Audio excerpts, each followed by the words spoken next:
Hello, Louie. Hi. Hey, so we're talking about one of my favorite foods of all time, Thai food today, with one of the people from one of the best restaurants, I'd say, in the world, especially in America, for Thai food, Lotus Of Siam, the legendary Lotus Of Siam, of course, from Chef Saipin Chutima. We're going to be talking with their daughters today about their legacy. And so for pandemic provisions, we today are talking about our favorite Thai food. So, Louie, what's yours? Mine is pad Thai. It was very interesting to actually have actual pad Thai in Thailand because it's considered their like fast food. Over here, it gets served on a plate and whatnot. Over there, you're wandering into like any street corner, and there's your pad Thai lady with her giant big wok and her giant like mountain of noodles and stuff. And she's just using her two spatulas and just like pulling everything to the middle and then saucing it, and it's the release of the aromas and the flavors and stuff like that. And you hear like all the foreign languages and all that, so it's actually quite an experience being the streets of Bangkok and like having your little plate of pad Thai. But I picked it because not a lot of people know that it's a national dish, and it was actually created to unite Thailand. Yes. It was created by Black Pibong Shangkam. Oh God. Ooh, wonderful. Hi there, Louie. Yes, I know, right? Because that's your native language and all. Right, I know.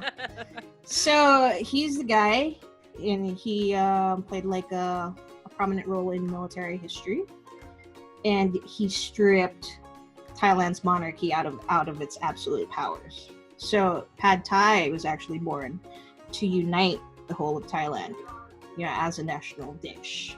And tasting a restaurant's pad Thai is actually a good introduction to whether the restaurant I agree with that. is good or not. Yes, so it is. So larb, I know it has kind of a funny name, but it is the most delicious thing. Of course, it's like ground meat. It's pretty common to have chicken, but you can do pork, beef, those are common. And then when you get less common, like I make mine with bison. But it is ground meat with lime juice and fish sauce, which of course is used across Thai cuisine a lot. And we've got all the delicious herbs, especially mint is in there. And then they put those beautiful Thai chilies inside, so it's got a spice level that's nice. And then you can have it with like either cabbage or like lettuce wraps. Some people have it with like the glutinous rice or the sticky rice. I love it because of its balance, and honestly could eat it every day. I probably eat it at least once a month, if not once every 2 weeks, because it's like a really easy dish to prepare, which I actually will put a recipe together and put it on our website because it's super easy and delicious and inexpensive to feed your family. The origin is kind of like muddled, but the thought is that it's from Laos originally and not from Thailand, but that there's a huge population of people that are from Laos that are in Thailand, and so that's how it came to Thailand. Yeah. I'm not that familiar with food from Laos, so I always assumed that it was Thai. It is absolutely delicious. I always get it. I get that instead of the papaya salad, usually at restaurants. Not that I don't love papaya salad, but I kind of like a meat salad, which I know is kind of weird, but I love it. It's delicious. It's the best. Yeah. And speaking of delicious and the best, we have Penny and Sabrina Chutima from Lotus Of Siam. Louie, we are pumped today because we are talking with the next generation of the most revered, most major destination Thai restaurant in all of Las Vegas, and some might say in America, some might say actually in the world. Of course, we're talking about the legendary Lotus Of Siam, Louie, and we have the amazing Penny, we have the amazing Sabrina, the daughters of the famous Chef Saipin Chutima. How are you ladies today? Good. How Awesome. are How about you you? guys? Good. How are you hanging in Yeah. there? Because, it kind of all sucks around town and everywhere you look, but how are you holding in there? How are you making it happen? How you're keeping yourself positive? We're trying to stay as positive as possible, It's tough. Like this during this time, it's actually very tough. And there's a lot of things that we had to cut back on, and we had to adjust a lot in order to be compliant, to be safe, and also to maintain the cleanliness and also above and beyond. I mean, everything's been pretty good in a sense. Having to deal with all the employees, having to deal with scheduling, ordering supplies. Obviously, as my sister said, we had to do a lot of cutbacks. And so we also had to cut back on our very large menu. As most people know, we have almost 200 something items on the menu.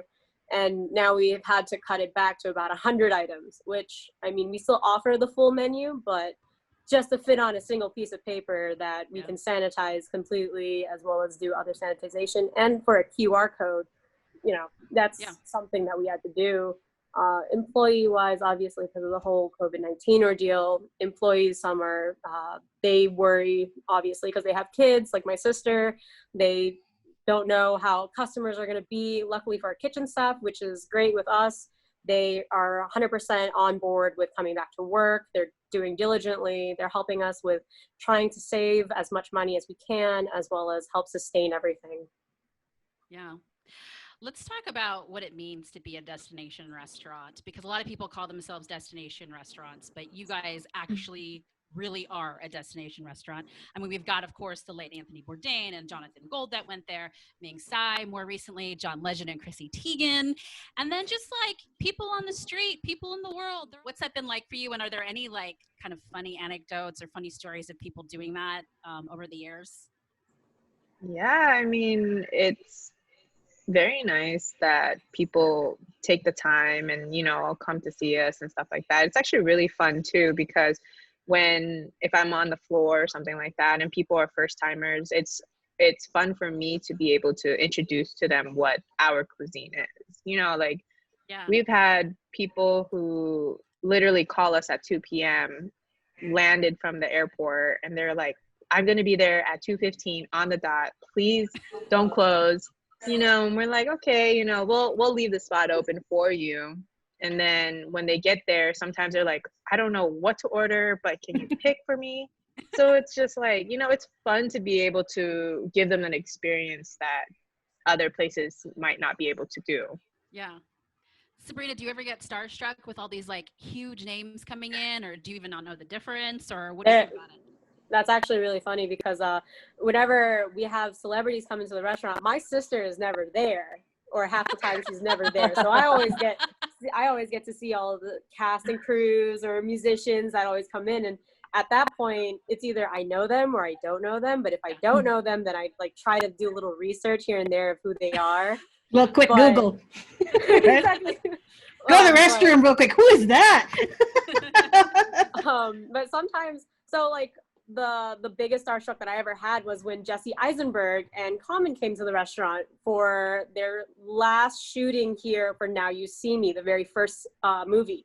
And so Mark Ruffalo was the very first person that ever came into the restaurant, and he was trying out the cuisine. Then like the next night he made a reservation for the cast and crew, directors, stunt doubles, everybody, and they just filled up 3 rows of people. And all I could do was sit literally at the bar area, was just like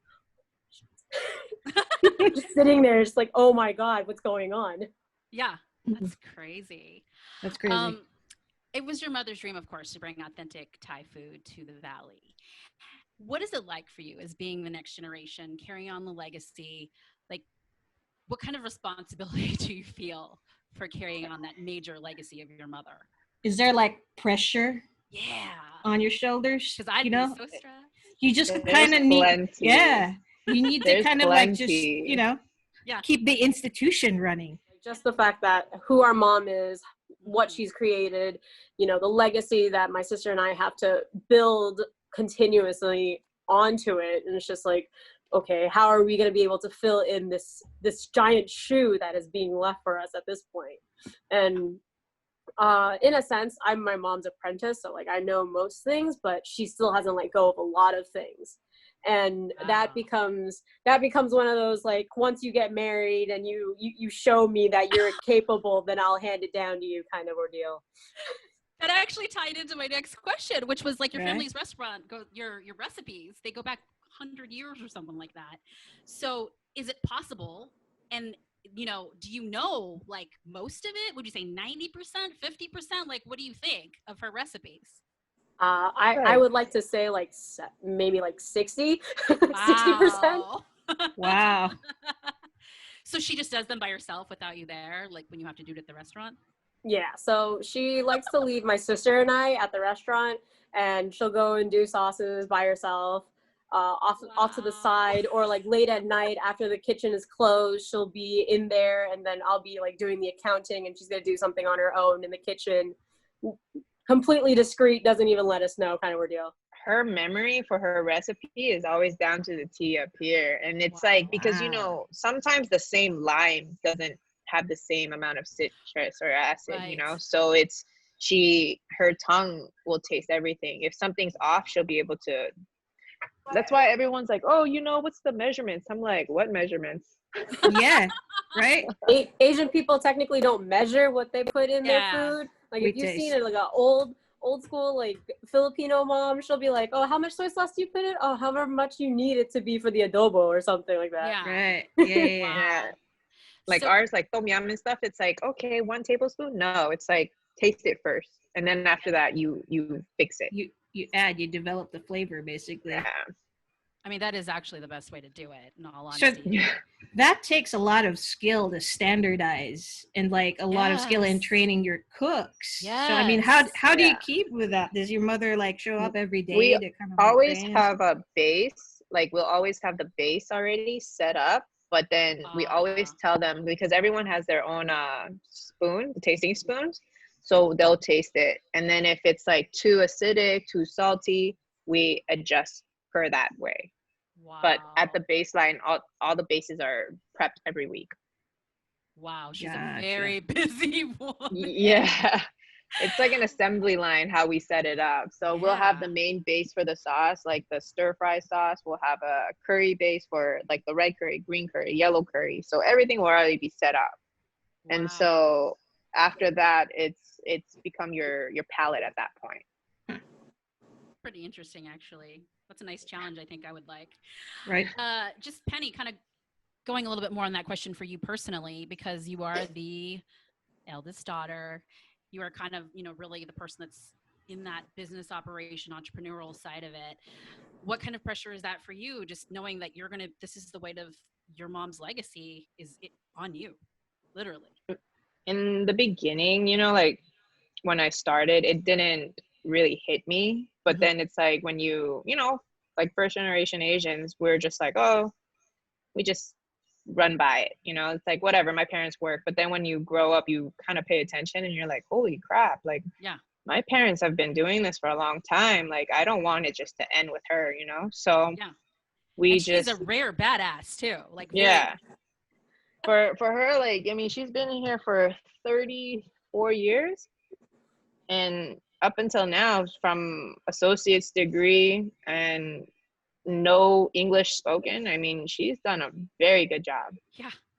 And to have her legacy, how it started to how it is now, it's definitely a big weight, because, you know, besides people looking at to the restaurant, you have like community bases too, like the Thai community or other communities that like either want you to fail or not fail or are there for you.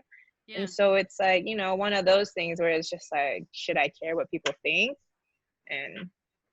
But at the end of the day, I mean, so far I've been just doing things based upon not even emotion, but based on our hearts, because it's like, okay, I have people that's been with us for 20 years.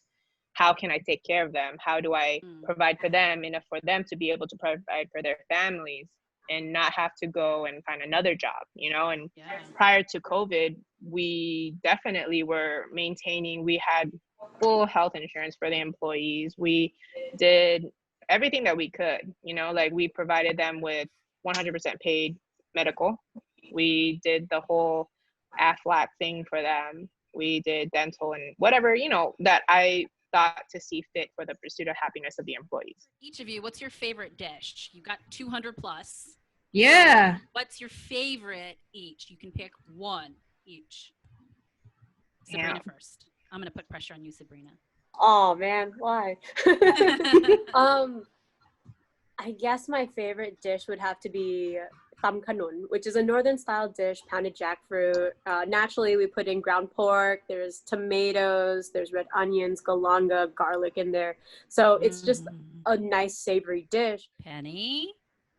Oh, my ultimate one is the nam nio, which is the Thai, it's kind of like pork stew with vermicelli noodles. So it's almost like a Vietnamese style bun bo hoi, but no lemongrass. But this one will have like pork blood and pork ribs, and it's like my ultimate favorite no matter what. Even in Thailand, I'll eat like 4 or 5 bowls in like one setting. We really respect how your ideas and your ideas about how to survive this unprecedented time. And I've seen you clap back a few times there, Penny, and I love it. I love your clap. It's loud and it's delicious. What do you think, in your opinion, what do you think we need to do as a restaurant community to survive this bullshit? We should take the safety of the public and also our employees to pay attention to it. Most of the time, I've seen many other businesses, they just do 40, 50%, and whatever the eyes can see kind of cleanups and stuff like that. But during this time, it's like people think, oh, okay, you know, I can operate my business, I can do this and that, but what about the liabilities behind it? You know, if your employees get sick, what happens then? Did they catch it from your restaurant or did they catch it from your business?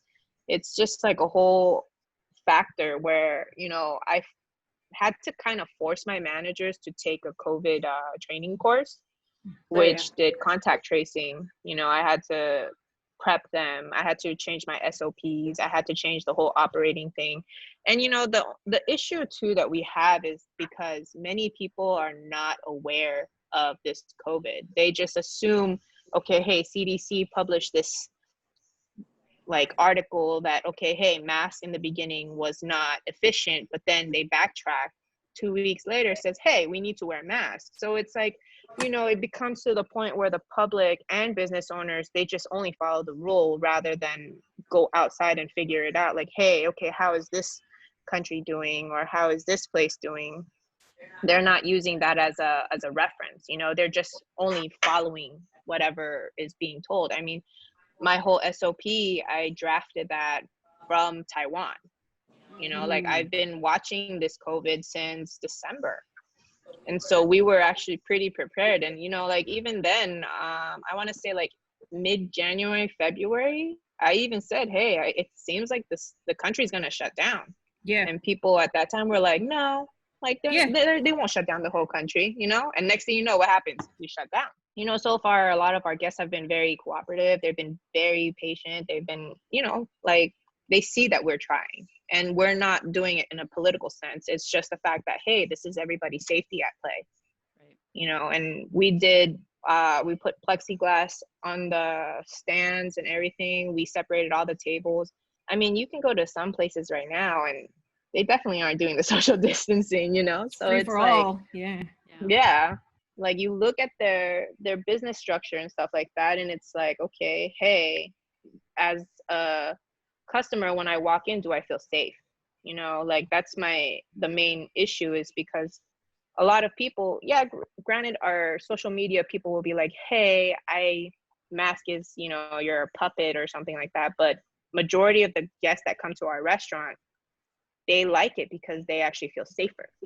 Right. So compared to somebody that's just smoke and mirrors on the internet versus to a physical being in my restaurant, it makes me feel better that, okay, hey, I'm taking the right operative to protect my guests, my employees.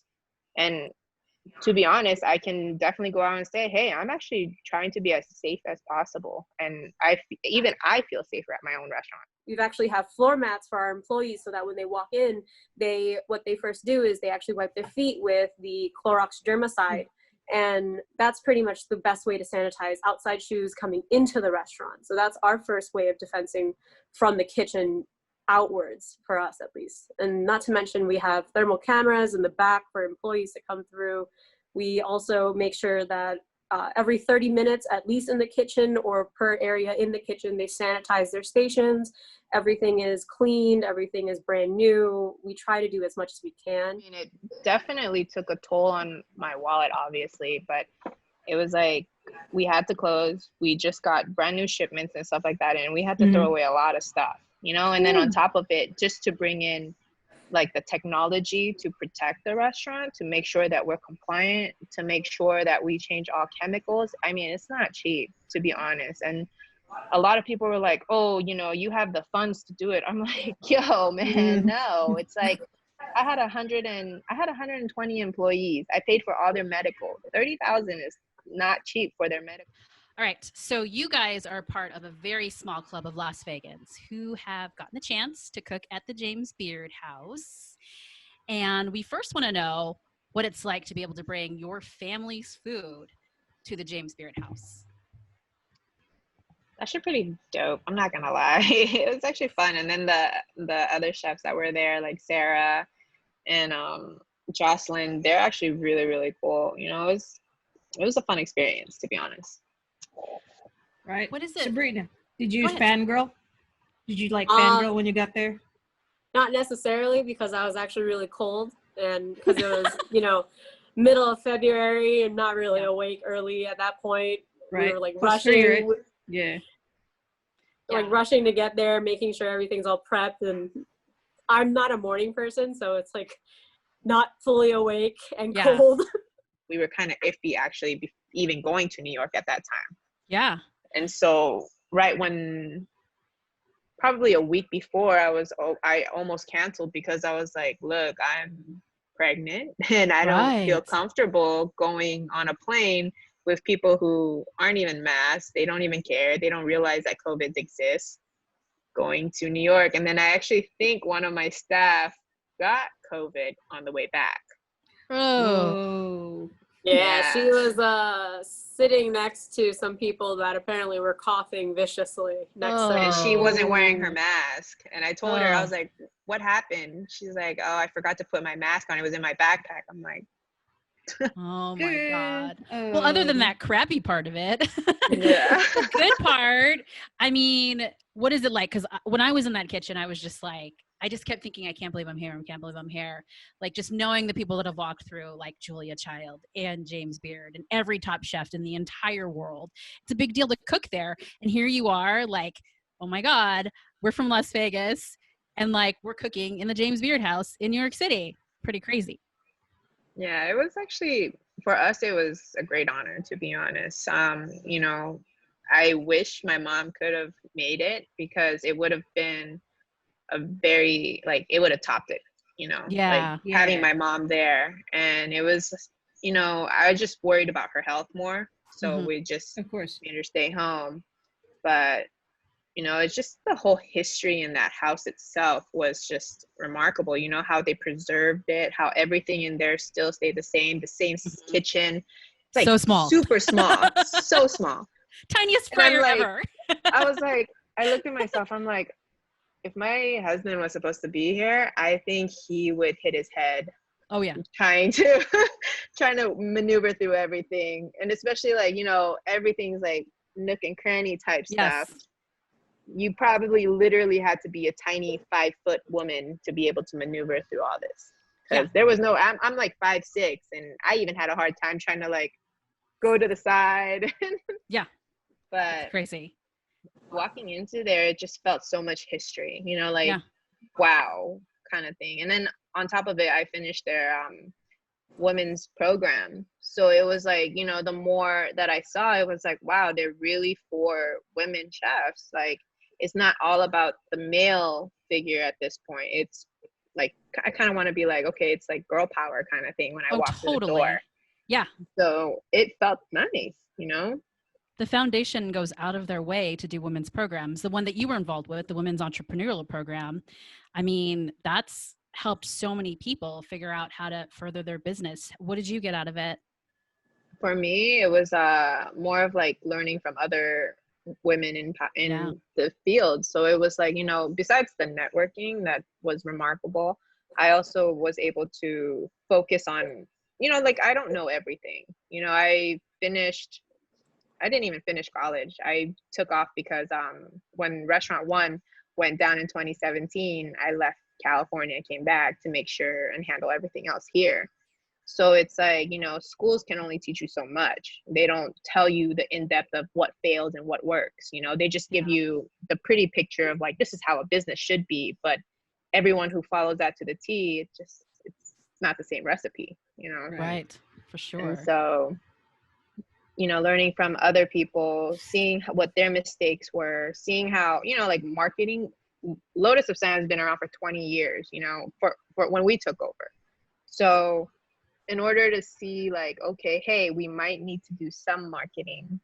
Like, what's the right way? What's the way that we do it where it's wholesome and not just like, okay, hey, we're the best. Like, I don't even tell people like we're the best, you know, I don't even go and tell people like we won these awards. It's like, you know, my dad always said, you know, you put your money where your mouth is, and I want to show you the proof. How does it feel like to be representing Las Vegas, you know, and being like, just like a badass woman and entrepreneur, like in the food community, especially? Yeah, you guys are three powerful women in Las Vegas. Yeah, exactly. In the restaurant community, you are. Kind of like a big honor for me. How I felt was like, okay, James Beard recognizes that women, especially this small business that a woman started, immigrant woman started, who doesn't even speak English, and then has 2 daughters to be able, and then they recognize that. I mean, it was very accomplishing. Yeah. But at the same time, it's like, I can't just stop at that point, because, you know, we're always going to be shadowed no matter what, you know, like up until now, you can hear more about what a man has done versus what this small little restaurant has done for the community itself with 3 women. You know, like not that many people even knew that Lotus supplied school, like backpacks and stuff like that, for an actual elementary school, just full school. Not just like, okay, 1 or 2 students. We were Whitney Elementary, we've been doing it for 8 years, you know, and we worked very closely with the principal. We, you know, every Thanksgiving, whatever holiday weekend, we did like homeless like shelter runs. We supplied, you know, Shade Tree with women's products, you know, and even homeless people on the side, we make sure that, okay, right when winter's around the corner, we have blankets, mittens, and whatever we can find and keep them warm, because, you know, especially during these times, you know, people are down on their luck. As whatever we can do to help, we can do. We try to, you know, and versus, you know, where a man will just get recognition just for being a man opening up a restaurant. I mean, to piggyback off what my sister said, actually, I mean, our parents, before we even started doing the whole backpack runs and homeless shelter runs, my parents, what they used to do was actually donate to St. Jude's. And obviously, you know, children's cancer research, that was the biggest thing for them, because they felt that, you know, they have 2 children, they know how it would feel if they would lose one of us to cancer. So they didn't want any other parent to feel that way. And then they were also big supporters of Leukemia Foundation. So that was another one. Yeah, and that is how you take care of the community. And this is why, like, you guys are like making history. And, you know, I would give you like air high fives right now. Everything that you do. Thank you so much. Yeah. On behalf of like the Las Vegas food community. Yeah, we see you. We appreciate you. Yeah. In every way. My heart. We are going to move on to show and tell. So what do you guys have for us? What are you showing to the class today, Penny or Sabrina? So for me, you know, it's not an equipment, it's not a tool, but it's a necessity for me, which is fish sauce. I love fish sauce. It has to have fish sauce. You know, people are like, okay, it's salt. Like, I need salt, I need pepper. I'm like, no, for me, it has to be fish sauce, because, you know, we literally use it in everything in Thai food, from like our soups, our stir fries, our curry, our Salad. Salads. salads, Yeah. everything. And people are like, oh, but for me, fish sauce is my go-to. I always need that in the kitchen. If I don't have it, we have a problem. Hi, baby. That's our first baby on the podcast. I know, right? First ever. Hi, who are we meeting? This is Bren. Ren? She's 2 weeks old. So cute. Oh my God, look at me. I'm just like, How do you say beautiful in Thai? Nalak. It's either Sala? nalak or soy. Nala? Soy? Oh, so cute. Sabrina, I don't think you can beat that. Do you have something for show and tell? I'll have to go get the dogs and have them sit on my lap. That's the only thing I can do. right? I know, man. So what do you have, hon? So I actually have my mom's lovely motor. So motor and pestle kind of deal. I actually don't have her pestle because we use a wooden pestle at the house. And this is actually my mom's. It's aluminum. And this is one of two that she brought back from Thailand back like 20, 30 years ago, roughly. Oh, nice. And I mean, we use this for sauces. We use this to make papaya salad.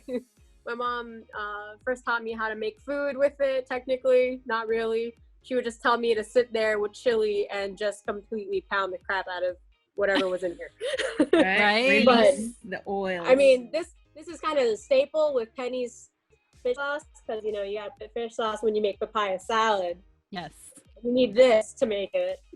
Or, if you are bad, like some people back in the day, it also works really well for disciplining. How? How You can just chuck that, so, propelling. Just hold right here and just chuck it. Oh, that's heavy. Let me tell you, that thing can fly. But yeah, Whoa. it's light You know enough. what? It's light enough and it's like heavy enough to where you could leave a dent on the wall. Yeah. Or, on our dad. Wow. Asian parents, we got that discipline. Yeah, Asians. Wow. In Latin what? cultures, they throw a slipper at you. Oh, that's Filipino culture too. Yeah. My parents, it's whatever's around that's Yeah. closest to the hand. That's how it was. And you grew up to be very polite human beings, so that's good. Exactly. We all turned out really well. That's what counts. I'm going to do On the Fly with Sabrina, which is 60 seconds rapid fire questions. You ready for Say this? the first thing that comes to your mind, Sabrina. Your quarantine comfort food. Ramen with egg. Cat or dog person? Dog. If you could have a superpower, what would it be? To lose weight while eating. Oh my God, that's awesome. We've never heard that one. Best binge-worthy show. Oh, Food War Shokugeki. What the hell is that? You're going to have to tell us about that. So Yeah. I actually watch a lot of anime, so that is the reason why. Yeah. Okay. Dream place to travel and eat. Japan, Kyoto especially. Childhood food craving. Mac and cheese. Best self-care move. Facial mask with a sponge and Epsom salt bath. Woohoo! Do you use a Korean snail stuff? No, but I do use the Korean face wash. Awesome. Most inspiring kitchen music. Oh, I'm not sure about that. How about outside of Thai food? What's your favorite cuisine? Most likely be Japanese or Korean. All right, Penny, let's go. Let's do this. Let's answer more questions. On All the right, fly with Penny Chutima. Ready, go. Your favorite snack? Ooh, potato chips. Best cooking advice? Don't put ice or water in the fryer. Your go-to Vegas restaurant besides Lotus? Ooh, Kame. Dream place to travel and eat? Japan. What did you want to be in kindergarten? I wanted to be a doctor. Most used emoji? The red face with the curse word block. Oh, the dang. Oh, damn. Are you a cat or a dog person? Dog. Favorite sauce or condiment? Sriracha. Best movie? Ooh. It's What? it. It's what? It's what? It's the movie It. All right. You caught us off guard there. Let's go ahead and sell it as our last thing for Lotus of Siam. Not that you really need to sell it, but go ahead. What you got going on? What's happening? What do you want people to know? Lotus of Siam takes safety and the health of our employees and guests very seriously. Besides offering Northern Thai food, we also offer the peace of mind when you come to the restaurant. You guys are so freaking awesome. We super see you. We appreciate you so much. We love what you do for the community, and we are totally obsessed with the food. So thank you so much for bringing it to Las Vegas and keeping it here. And we know that you guys are going to continue that legacy and make your mom proud. So thank you. Thank you so much.